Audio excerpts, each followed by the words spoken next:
Welcome back to the South Texan News Desk. As always, I'm your host, Tom Miller. Voting is important no matter the election, and registering to vote is the first step in that if you haven't done so before.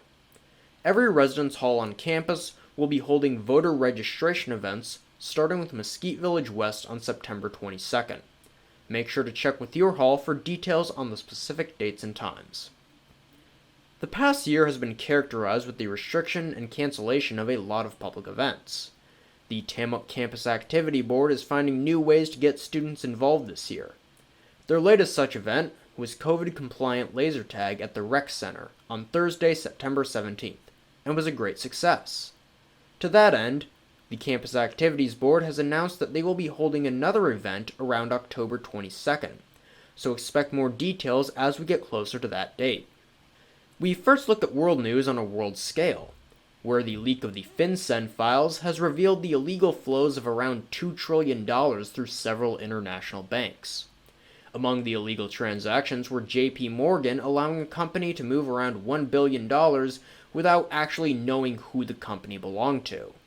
Further investigation revealed that there's a chance that the owner of that company is a mobster on the FBI's 10 Most Wanted list.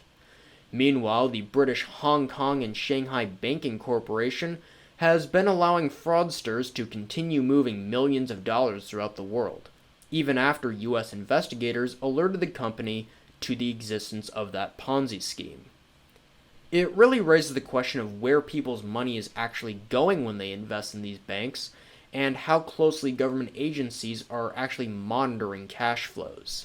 In Canada, tensions are rising between the Sepeknekatik First Nation in Nova Scotia, one of Canada's many Indigenous peoples, and non-Indigenous fishermen there. The concern is over a 1999 law that solidified the rights of Indigenous groups to hunt and fish. The law says that the hunting and fishing done by Indigenous groups should be for a moderate livelihood, but moderate is a vague term at best. The non-Indigenous fishermen there are opposing the Indigenous lobster fishery and the use of it by the Sepeknekatik by claiming that for conservation purposes, the Sepeknekatik should not be allowed to fish out of season. As a couple of arrests on counts of assault took place on the 19th, it is imperative that the Canadian government addresses this incident not only to prevent further violence, but also to make the rights of Indigenous peoples clear.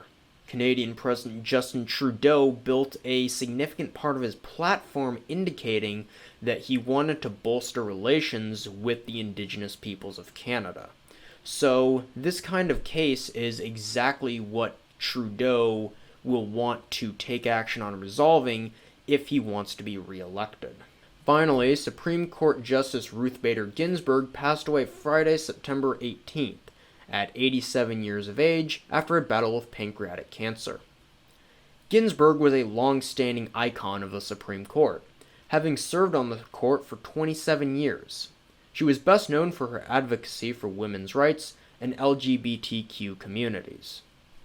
As expected, it took very little time for both sides of the political aisle to take action on Ginsburg's death.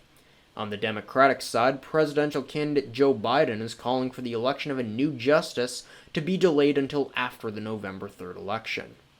Meanwhile, President Trump is indicating that he wants to appoint a new justice without delay. He has also specified that he wants his candidate to be a female. Now, that has a lot of political implications, not least among them being that Trump is probably trying to secure the female vote ahead of the election. But until we actually get closer to that date and a definite decision is made on when the candidate election will take place, there's not too much that we can say for certain right now.